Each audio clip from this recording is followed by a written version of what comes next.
माळशिरसमधून ज्यांना आमदार केलं त्यांना एका रात्रीत परत बीडला पाठवण्याची ताकद आमच्यात आहे, असं म्हणत धैर्यशील मोहिते पाटलांनी राम सातपुते यांना इशारा दिलाय. पश्चिम महाराष्ट्राचं राजकारण वळवण्याची ताकद असलेला माढा लोकसभा मतदारसंघ आता राजकीय वर्तुळात चर्चेचा केंद्रस्थानी आलाय. यशवंतराव चव्हाण यांच्या कार्यकाळात असलेली काँग्रेसमधील दुसरी फळी पुन्हा आपल्याकडे वळून घेण्याचे प्रयत्न शरद पवार यांच्याकडून केला जातोय. अशातच पश्चिम महाराष्ट्रातील केंद्रस्थान असलेल्या माढ्यात आता मोहिते पाटील कुटुंबियांना शरद पवारांनी हाताशी धरलंय.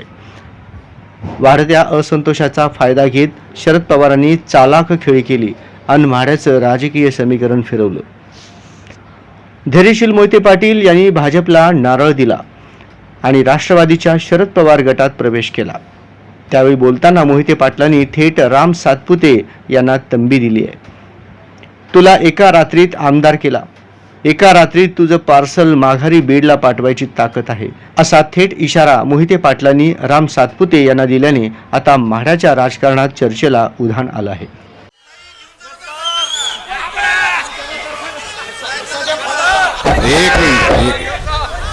एक मिनिट त्यानं मांडव्यात एक प्रश्न विचारला.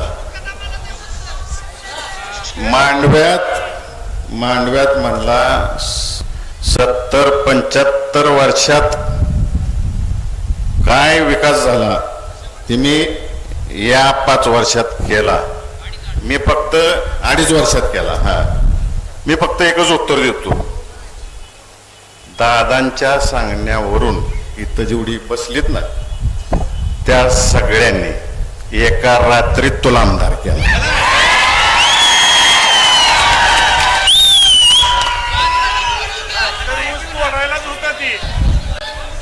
आणि तुला एका रात्रीत तुझं पार्सल माघारी बीडला पाठवायचे आमचं.